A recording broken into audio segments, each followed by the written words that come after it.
Say back up. You back up. Left stick. All right. Bible, stand by. I'll call the shot. Roger, Roger! Rudder now. Reverse. Left stick.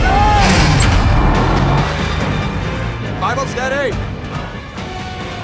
Steady. Oh, he took it out! Come on, Bible! Motherfucking shoot him! Steady. Now! For one!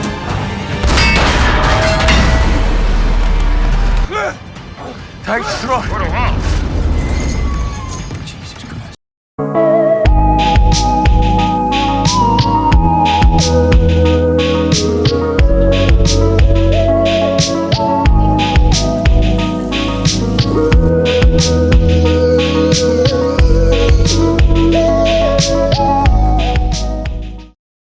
This is the first episode of my series on the A39 Tortoise, and I just love this tank.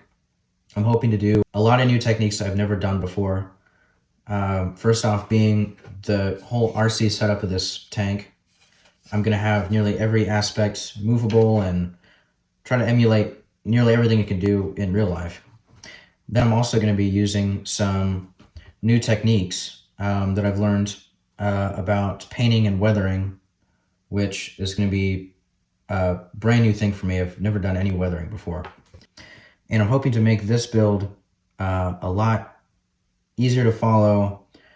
I'm going to try and speak more clearly, make some higher quality videos for you guys. And so let's get right into it.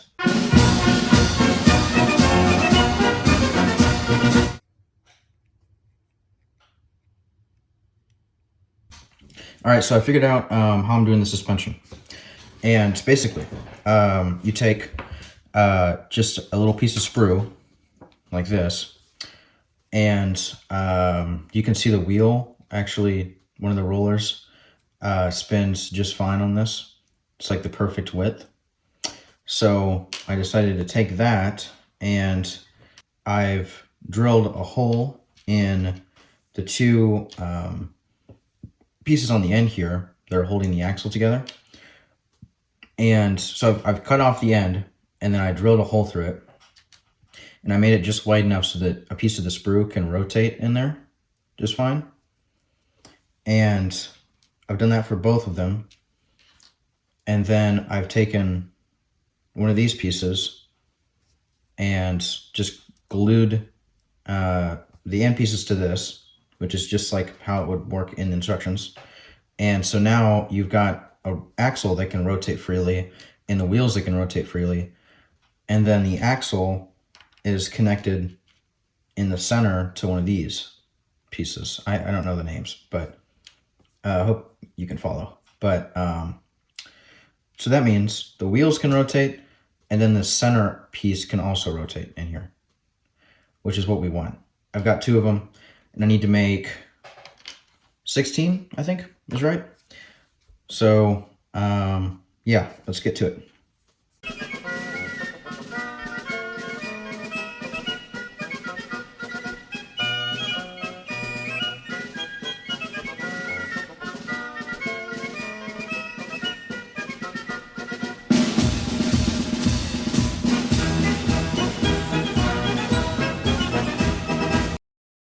All right, so I decided the easiest way to go about doing the suspension is to take some wire from my metal tracks, cut a divot into the arm that connects the rollers, and then secure this on there with some CA glue. And then this wire will run back into the bogey box through one of these holes, and then once it's in the bogey box there, it runs out the other side, and then this other side will then go back into the hole. And this wire that's in the hole is going to bend back upwards, and then I'm going to have a rubber band in there that'll be secured and add that tension to the suspension. So I just took a small bit on my hand, screw thing, whatever you call this, and just drilled 2 holes in the corner of each of these pegs where the bogey box gets glued into.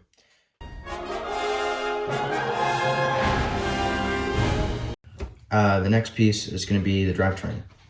And unlike the Leopard, I'm going to be using some continuous rotation servos, which actually used to be normal 180-degree servos that I've modified so that they're continuous.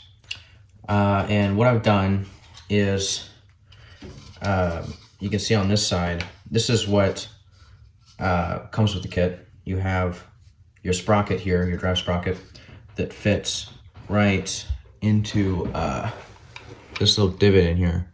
But to make this driven, I drilled a hole on this side that's just a little bit smaller than the actual well that the drive sprocket sits in, so that it can still sit there flush, but that way I can put the end of my servo through here and it just sticks through. All right, so I got a few more things done off camera. You saw me put together all these, felt like it took forever.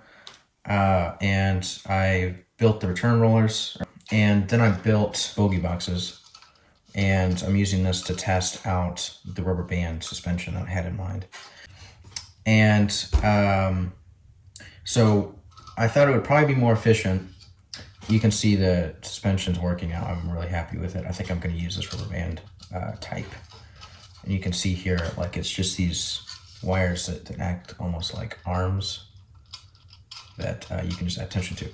So I thought it would be easier just to add the motors now before I finish the suspension. And I've got to fit them both next to each other. So, and this barely fits. Like, I'm going to have to do some more modifications, I think. But I think I'm going to epoxy these servos in, a two-part epoxy, just so it's super secure in there. That's what I did with the Leopard. And there's no chance of it coming out. All right, so I've got these sprockets modified, and I also went and bored a hole so I can fit one of these screws in that will go into the servo to hold it in place. You can see that here. And I don't actually have a drill bit that's big enough to bore that, so I just had to take my Dremel and just move that drill bit back and forth. It took about like probably 15-20 minutes to do that both of them. But now you can see they're secure on there. They won't come off. And then once you've got that secure, you can just pop the other end on, and you won't even notice that there was a screw there at all. And that's secured.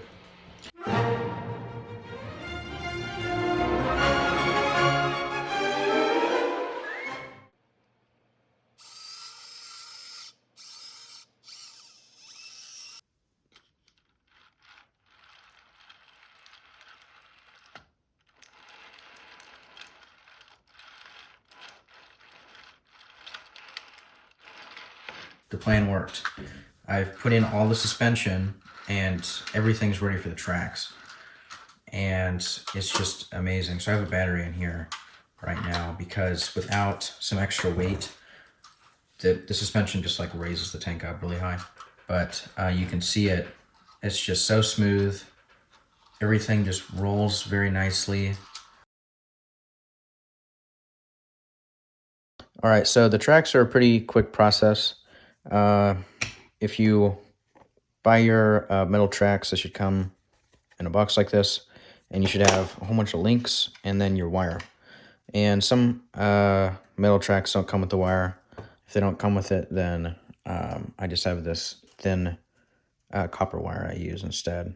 Just pretty much any wire laying around that's going to be sturdy enough you can use.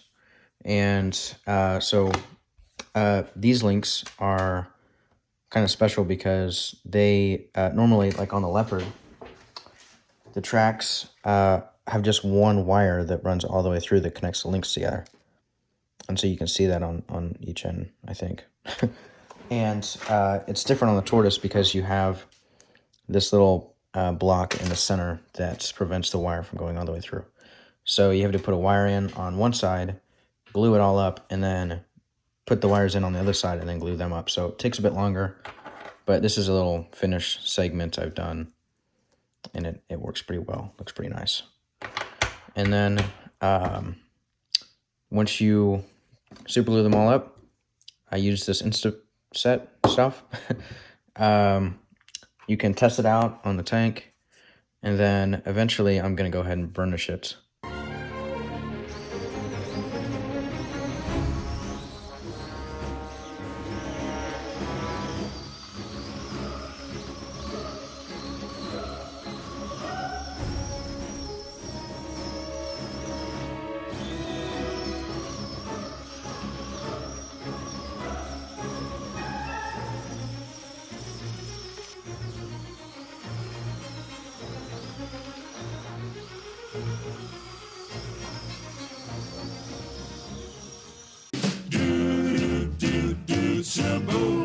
Life could be a dream if I could take.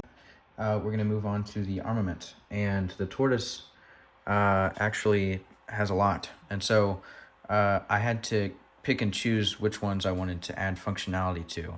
And so basically what I came up with, based on the constraints of my controller and then also just space inside the hull, I decided to add functionality to, of course, the gun. So we're going to have it go up, down, and left and right. So your vertical and your horizontal. And the machine gun turret on the top will have elevation and rotation. And then also the front machine gun, I know it, I have this here, but I'm not going to be adding elevation to that. It's just going to be horizontal movement.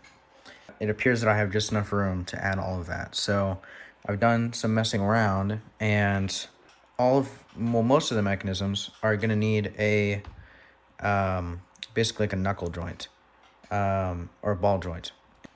And I also made some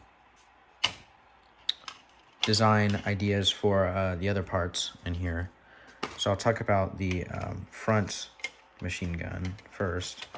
And basically all it is a servo that's been fitted to be able to be epoxied into the hole here. And as it rotates left and right, it actually moves this wire, which is epoxied into this ball joint that the machine gun sits in. And it works pretty well. And I've also taken, I did this exact same thing with the Leopard, took two of these circular heads for the servo, glued them on top of each other, and then glued this belt, 3D printed belt, onto it. And I've done the same thing with the bottom end of the machine gun turret. So that will be there. And I have a wood piece that's going to be supporting it right there. And lastly, I'm going to have another servo, which goes right here. And so to avoid having this servo take up more room by having to spin along with the turret to elevate it, I just use one of these ball joints, which gives it all the freedom to rotate and adjust as the turret is spinning. All right, so here's a bit of an update for you guys. The old design that I had in that last video for the machine gun turret rotation did not work. So do not do that. It will definitely not work for you. And basically the gist was that the timing belt I used, it looks nice and it looks like it would work, but it actually doesn't mesh very well with itself, which I think was part of the problem because it couldn't really grip, the servo couldn't really grip the ring here. And so I basically went on to Inventor and made a quick design for some meshing gears, and this is what I got.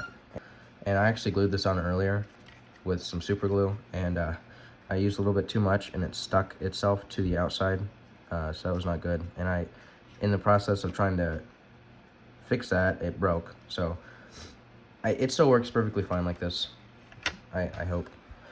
So far it has with testing, and you can see it spins just fine. And everything else is still the same. And so I'll epoxy this in, and then also the elevation mechanism is going to be epoxied in right there. And that's it for now.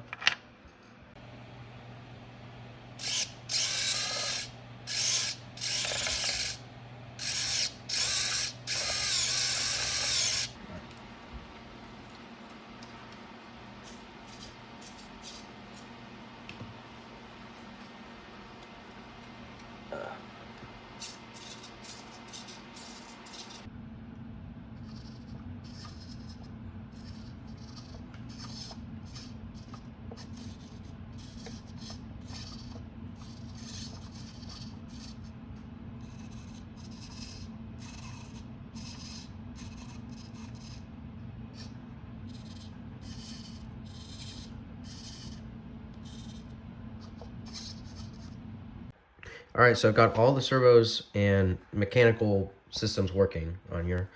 Real quick, I'm gonna do an inside view of the whole casemate system. Just go ahead and lay everything down real quick. I've got the frontal machine gun, horizontal set up right here. That's the servo. I've got the turret elevation and the turret rotation right here.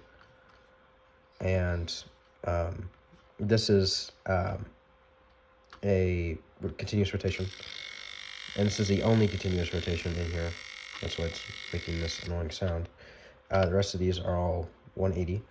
And this servo is my vertical for the gun, and this is my horizontal for the gun.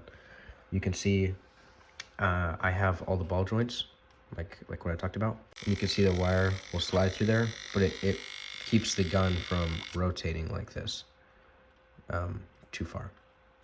And I've just got the wire running back, and it's just gone into the servo horn and then is looped back around. Yeah, it seems to all be working great.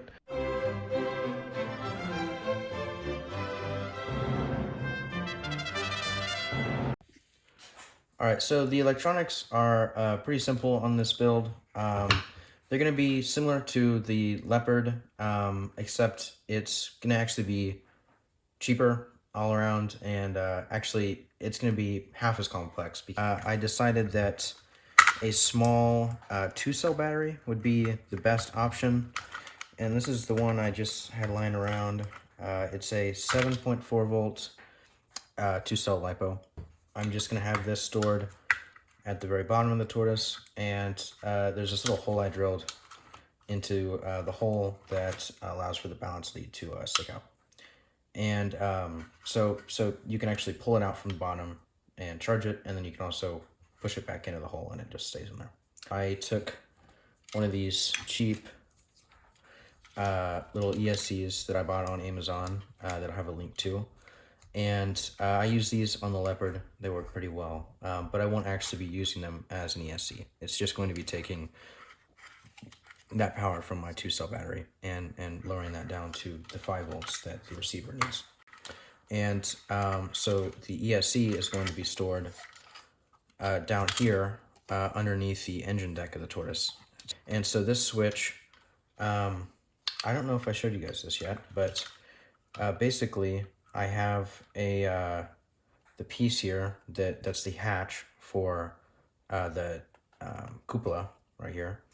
And I installed a small micro servos, but it's labeled a micro servo, even though it's smaller. So yeah, that's just been hot glued into there. And basically, when the arm moves, it opens and closes the hatch. And so when I flip a switch on the remote, it opens and closes that hatch, and underneath the hatch, I have the switch, the power switch. So that's handy, because I can turn it on, turn it off. I don't need to reach underneath the tank, and it's just hidden from view. So that's a nice extra. So that's all for the battery and the ESC. And then from the ESC, we have our cable here that runs into our receiver. Yeah, that just plugs into any of these slots here on your receiver. And so I already told you about the receiver, 10-channel receiver, and that's going to be hot glued right into here on the lower section of the engine deck. And with the antennas here on your receiver, you can just tuck these around. It'll receive the data even if it's, inside the hole. It doesn't really need to be sticking out anywhere. So just tuck this around somewhere and it should be fine. Just hot glue it in place.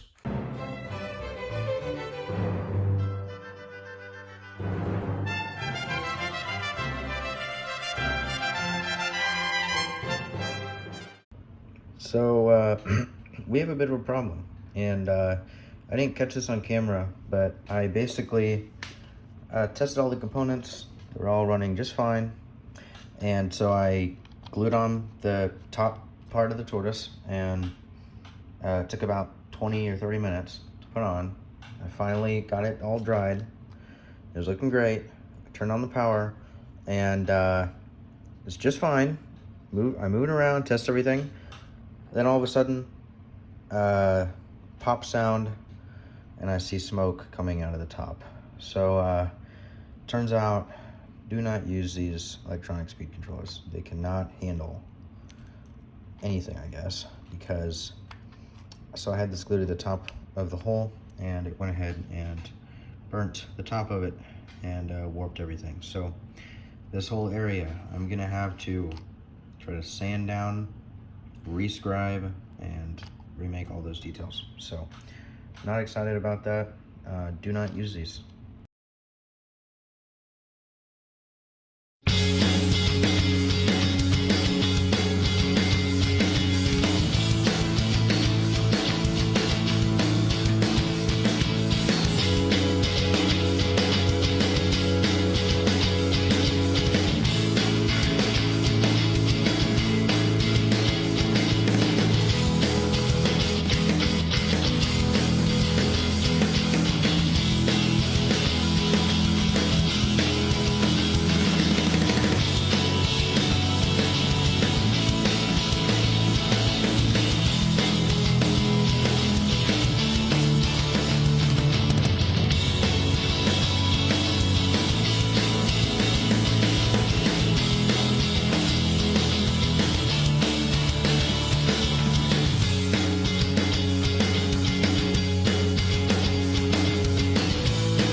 So we are finally done.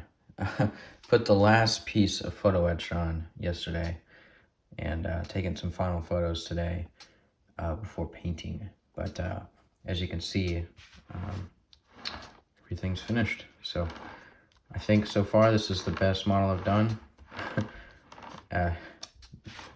Definitely. And really excited to see how this turns out with painting. But just for a quick recap, we got our gun movement, and keep in mind any of these plates are not glued on yet, so that just popped off. So our 32 pounder, I think, moves. The machine gun in the front moves. Our hatch opens where our power switch is, and as you can see, our machine gun turret is drifting away, but that also turns. And we have the elevation mechanism as well, if you can see that. And of course, driving. So yes, very excited. So thank you all for watching, and I'll catch you in the next one. Bye bye.